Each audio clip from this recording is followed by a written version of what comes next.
Next question है question number 33 और इसमें दिया है state and prove basic proportionality theorem. State means we have to write the definition. So let me write down the definition and then we'll go ahead with the proof.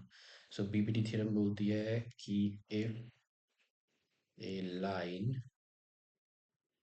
drawn parallel to one side of a triangle intersects the other two sides in distinct points,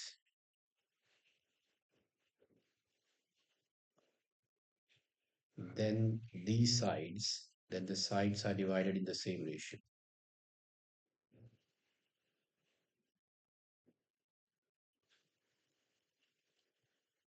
ये है basic proportionality theorem. और अगर आपको इसको understand करना है तो एक ले लेते हैं ट्राइंगल और इसमें ले लेते हैं ये साइड. ये है ट्राइंगल ए बी सी. तो ये डी जो है आपको गिवन है कि डी पैरेलल है बी सी के एक साइड के, और बाकी दो साइड्स को काटी दो डिस्टिंक्ट पॉइंट्स में डी और ई पे. तो आपको जो रिजल्ट मिलेगा वो मिलेगा A D by D B. तो दो साइड्स को सेम प्रपोर्शन में इंटरसेक्ट करेगी. A D by D E D B should be equal to A by E C. ये आपको प्रूव करना है. तो ये स्टेटमेंट और ये प्रूव करना है. इसके लिए थोड़ी सी कंस्ट्रक्शन करेंगे. यहाँ बनाएंगे डी एम और ई एन पैरेलल बनाएंगे ए बी और ए सी को. तो ये है परपेंडिकुलर, सॉरी पैरेलल नहीं परपेंडिकुलर. सो इसे नेम देते हैं, let this be dm and let this be en. So I have drawn, so draw en perpendicular to ab and dm perpendicular to ac. और ज्वाइन कर लेते हैं D to C and B to E. इनको आपने join कर लिया.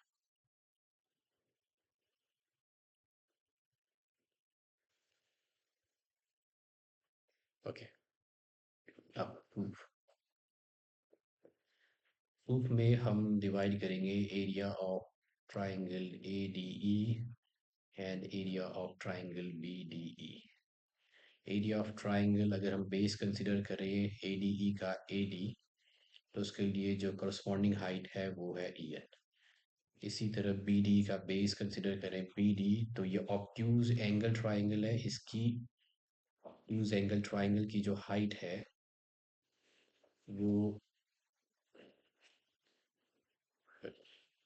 अगर ये एक ऑब्ट्यूज एंगल ट्राइंगल है, ये ऑब्ट्यूज एंगल ट्राइंगल जो कि बी डी है, तो इसकी हाइट जो है वो बाहर है इधर. सो इसकी हाइट इधर है E N. So this is En. En half gets cancelled. So this is AD by BD. Let this be equation 1. इसी को दोबारा कंसिडर करते हैं. Area of triangle ADE divided by area of triangle BDE की जगह अब लेते हैं DEC. और अब AD का बेस हम कंसिडर करेंगे AE, और इसकी जो करस्पॉन्डिंग हाइट है AE को वो है DM. ये आ जाएगा हाफ इंटू BD. अब DEC की अब बेस हम कंसिडर करेंगे EC, और ये भी ऑब्ट्यूज एंगल ट्राइंगल है. इसकी हाइट है इधर बाहर इस तरह ये. तो ये है डीएम, ये भी डीएम है. Now this gets cancelled and we have almost got the result. हमारा रिजल्ट आ गया होता अगर ये एलएचएस और एलएचएस इक्वल होते. अब यहाँ है ट्राइंगल बीडी और ट्राइंगल डीईसी का डिफरेंस, और ये भी इक्वल है क्योंकि हमने एक थ्योरम पढ़ी है जो बोलती है triangles on the same base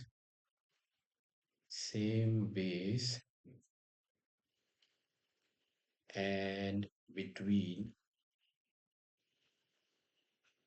between same parallels are equal in area. तो ये है वो triangles.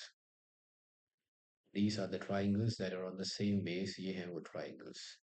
ये एक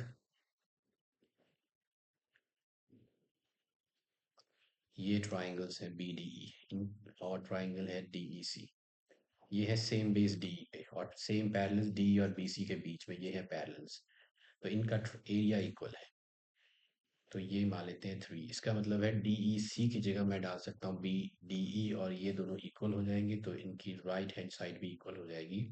Instead of doing that, I can simply go ahead and write from 1, 2 and 3। 1, 2 और 3 से मिलेगा AD by DB is equal to AE by EC, which proves the BPT theorem. So AD by DB is equal to AE by AC.